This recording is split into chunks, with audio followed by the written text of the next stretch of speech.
नमस्कार विद्यार्थी मित्रों, पिछले 2 वीडियो में हमने हमारी कक्षा 10 का गद्य 18 रचना, जिनके लेखक हैं रघुवीर चौधरी, उनके बारे में समझने का प्रयत्न किया।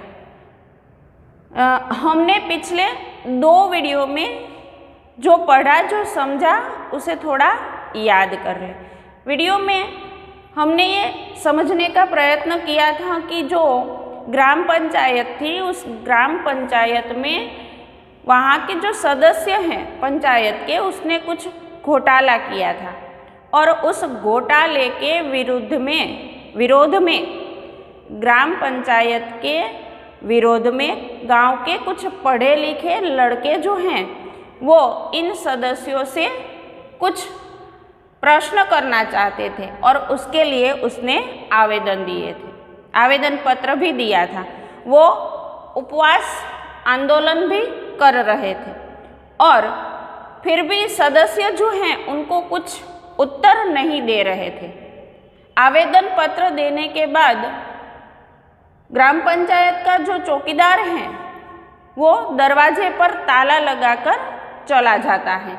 सदस्य जो हैं वो पिछले दरवाजे से बाहर निकल जाते हैं और यहाँ पर ये जो पढ़े लिखे नवयुवक जो आंदोलन चला रहे थे, ये सब इंतज़ार कर रहे थे कि हमारे प्रश्नों का उत्तर हमें कब मिलेगा, कब हमें इस बात का पता चलेगा कि ये लोग ये लोग क्या गड़बड़ कर रहे हैं और क्यों कर रहे हैं। तो इन सभी बातों को जानने के लिए ये युवक जो हैं 4, अविनाश, नरेश, रमेश, निमेश, ये सभी वहाँ पर बैठे हुए थे।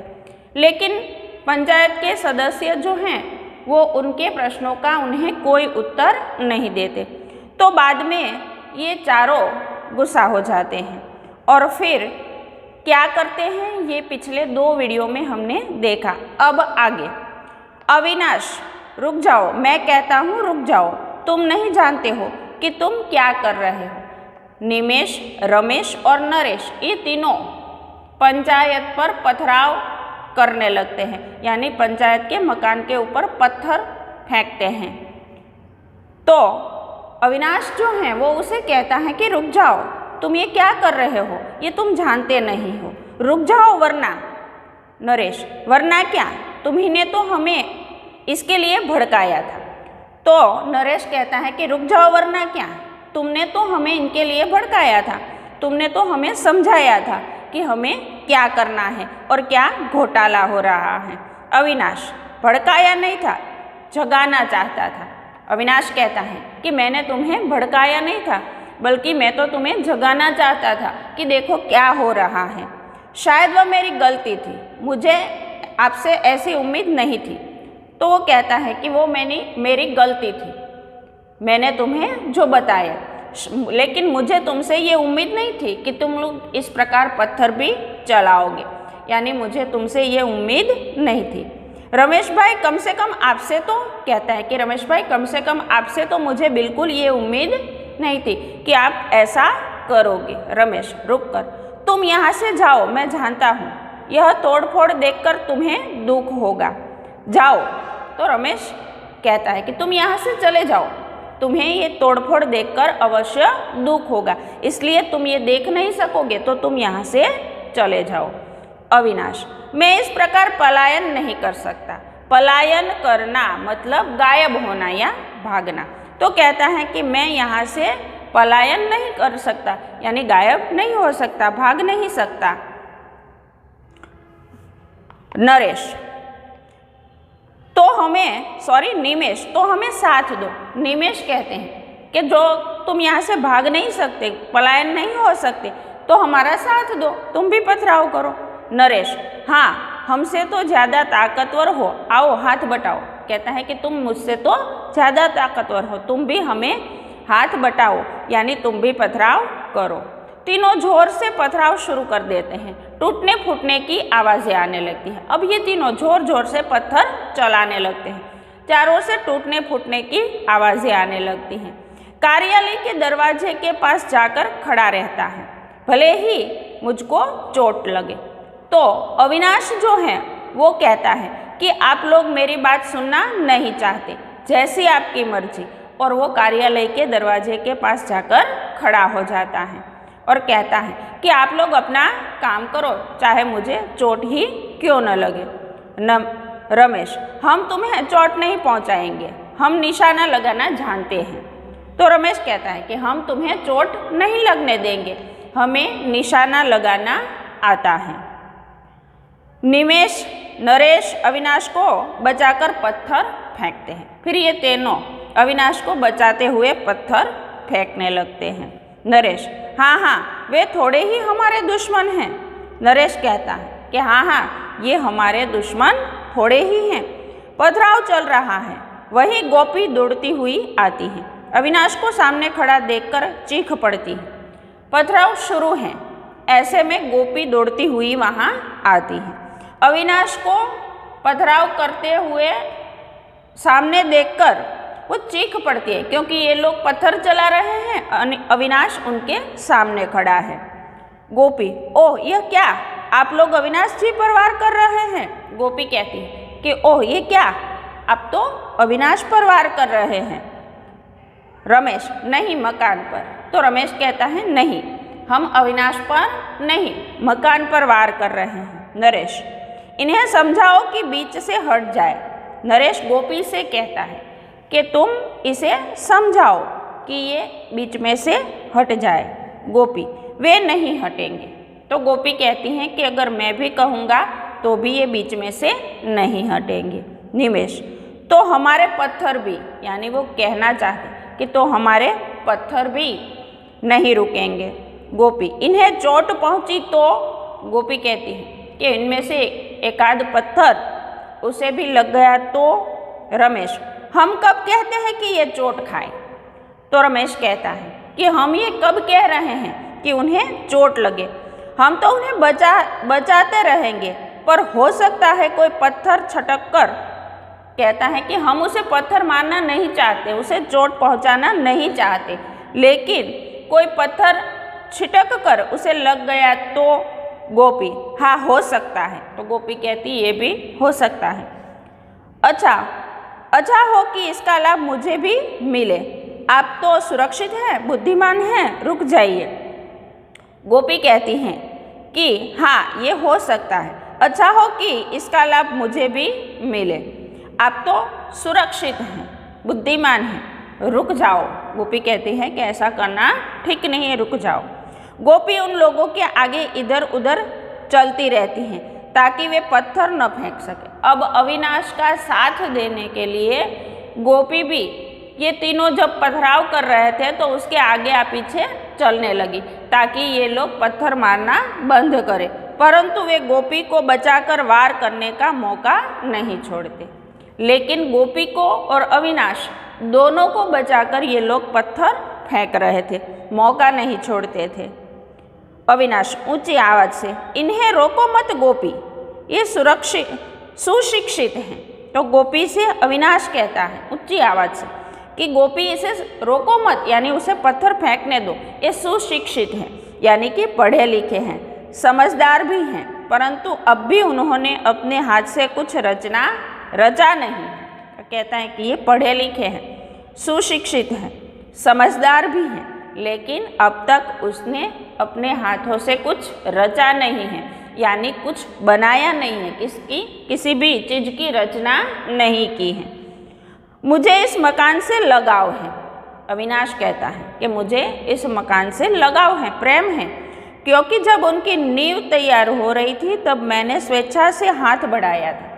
जब इस मकान की नींव बन रही थी, उनकी रचना हो रही थी, तो अपनी स्वेच्छा से अविनाश ने अपना योगदान इसमें दिया था, अपना हाथ बढ़ाया था, यानी उनमें काम किया था। रमेश, जैसे अविनाश की बात छू गई हो, रुक जाओ निमेश। रमेश, तो रमेश को जैसे अविनाश की बात छू गई, उसने कहा रुको निमेश और नरेश। नरेश नहीं रुकता, रमेश उसका हाथ पकड़कर रोकना चाहता, फिर भी नरेश नहीं रुकता, तो रमेश उसका हाथ पकड़कर उसे रोकना चाहता है। नरेश पत्थर फेंकते वक्त संतुलन गंवा देता है। अविनाश को चोट लगती है और इतने में नरेश पत्थर फेंकने जाता है, संतुलन गंवा देता है और पत्थर की चोट जो है वो अविनाश को लग जाती है। गोपी, ओह आपने क्या किया, यह क्या किया? गोपी कहती है कि ये आपने क्या किया? दौड़कर अविनाश के पास पहुंचती है। गोपी दौड़कर अविनाश के पास जाती है। नरेश लज्जित होकर रुक जाता है। अब नरेश शर्मिंदा हो जाता है, रुक जाता है। अविनाश, यह तो कुछ भी नहीं है गोपी। 2 कदम आगे बढ़कर, सामने से आग के गोले आते तो भी मैं नहीं हटता। तो अविनाश कहता है गोपी ये तो कुछ भी नहीं है, अगर ये लोग सामने से आग के गोले भी फेंक रहे होते तो भी मैं यहाँ से नहीं हटता। यदि निमेश या नरेश ने भी मेरी तरह इस मकान की रचना में हाथ बटाया होता तो वह भी मेरे साथ स्थान पर खड़े होते और अंत तक अड़िग रहते। तो वो कहता है कि ये तो पत्थर थे, आग के गोले भी आ रहे होते तो भी मैं यहाँ से नहीं हटता। और मैं तो क्या, यदि निमेश या नरेश ने भी मेरी तरह इस मकान की रचना में अपना हाथ बटाया होता तो वे भी मेरे स्थान पर खड़े रहते, तो वे भी अंत तक नहीं हटते। यानी इनकी रचना में उनका योगदान नहीं है, इसलिए उसे इस मकान से प्रेम नहीं है, उनसे लगाव नहीं है। लेकिन अविनाश ने तो इस मकान की रचना में अपना योगदान दिया है, वो भी स्वेच्छा से। तो वो मानता है कि इस प्रकार से इस मकान को नुकसान पहुंचाना, किसी रचना को नुकसान पहुंचाना हमारा कोई अधिकार नहीं है और उसे नुकसान वही पहुंचा सकते हैं जिसे उनसे लगाव नहीं है। पर ये लोग तोड़ते हैं क्योंकि उन्होंने रचा नहीं। ये लोग इसलिए इस मकान को तोड़ते हैं क्योंकि उन्होंने इस मकान को रचा नहीं। रमेश, हमें माफ़ करो अविनाश, तुमने आज हमें सही अर्थ में जगाया है। तो रमेश कहता है कि अविनाश तुम हमें माफ़ कर दो, आज तुमने हमें सही अर्थ में जगाया है। अपने प्राणों की बाजी लगाकर तुमने अपने प्राणों की बाजी लगा दी और ऐसा करके भी हमें जगाया है। हम संकल्प करते हैं कि तुम्हारी या किसी की रचना को तोड़ेंगे नहीं, प्रतीक्षा करेंगे, सहेंगे। फिर ये तीनों कहते हैं कि हम संकल्प करते हैं कि तुम्हारी या किसी की रचना को हम तोड़ेंगे नहीं, प्रतीक्षा करेंगे यानी इंतज़ार करेंगे, सहेंगे यानी सहन करेंगे। गोपी, इसमें तो मैं भी आपका साथ दूंगी। तो गोपी कहती है कि इस कार्य में तो मैं भी तुम्हारा साथ दूंगी। निमेश, फिर प्रसाद जी की कविता का क्या होगा? प्रसाद जी की कविता कौन सुनाएगा? गोपी, हो सकता है किसी नई प्रसाद की रचना इस विद्रोह और प्रतीक्षा के बीच जन्म ले। तो गोपी कहती हैं कि हो सकता है कि किसी नई प्रसाद की रचना इस विद्रोह और प्रतीक्षा के बीच में जन्म ले। आगे आकर बैठती हैं, सभी उसका अनुसरण करते हैं। फिर गोपी आगे आकर बैठती हैं और सभी लोग उनका अनुसरण करते हैं, यानी उन्हीं की तरह आगे आकर बैठ जाते हैं। तो विद्यार्थी मित्रों, यहाँ पर हमने इस गद्य रचना में ये समझा कि किस प्रकार से अविनाश ने ग्राम पंचायत की जो रचना की थी मकान की, तो उस रचना को उनके मित्रों ने तोड़ना चाहा तो अपने प्राणों की परवाह किए बिना उसे बचाया और अपने दोस्तों को भी उसका महत्व समझाया।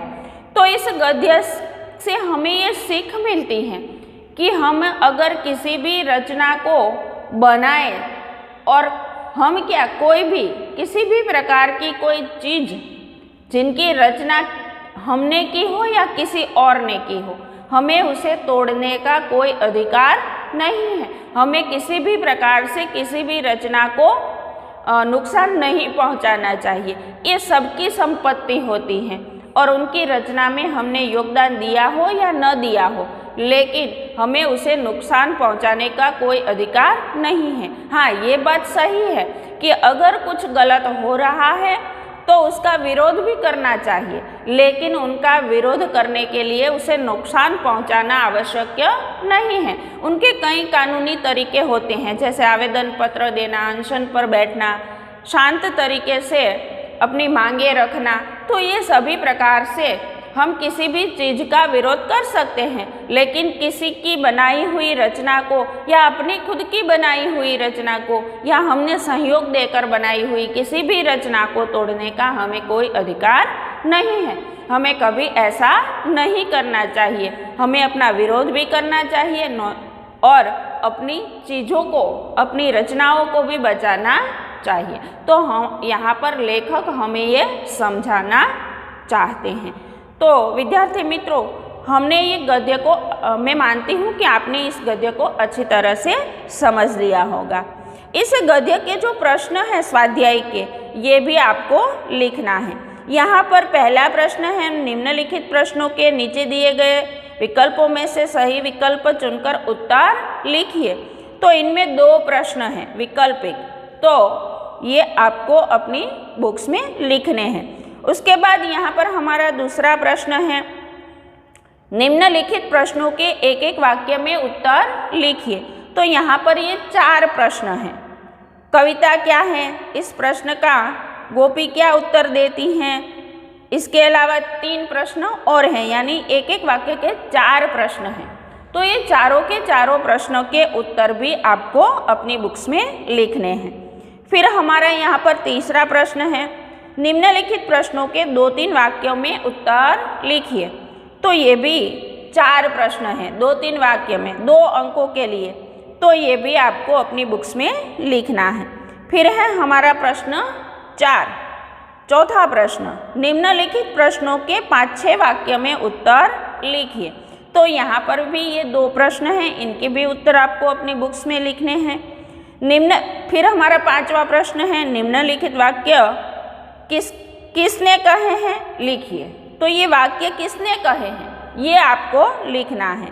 तो ऐसे 4 प्रश्न हैं और चारों के चारों प्रश्नों का आपको उत्तर अपनी बुक्स में लिखना है।